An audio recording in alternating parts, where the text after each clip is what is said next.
Fim de semana caracterizado por outra situação que exige atenção particular na Aruba, incidente que o funcionário venezuelano Hugo Carvajal.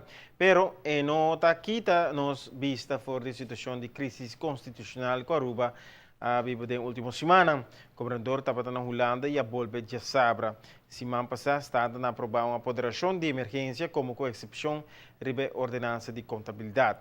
O ministro de Finanças tinha poder para fazer préstamo para cobrir a obrigação urgente de Aruba, mirando que não afirma o pressuposto de 2014, Conselho Consultativo e a lei aqui uma lei de emergência, pero também aqui tem pressão fora de discussão de firmamento de pressuposto e está que ainda o governador não a ratificar o documento. O Primeiro-Ministro aí manda explicar que está espera esse semana aqui.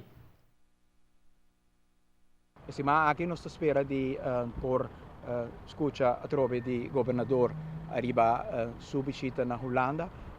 Nós passa uma lei muito importante algum dia passado em parlamento que está percorrendo o financiamento de pressuposto do país Aruba. Em sentido é a discussão arriba o pressuposto e o firmamento abrirá pouco menos acudo, de maneira que está durante algumas semanas passadas.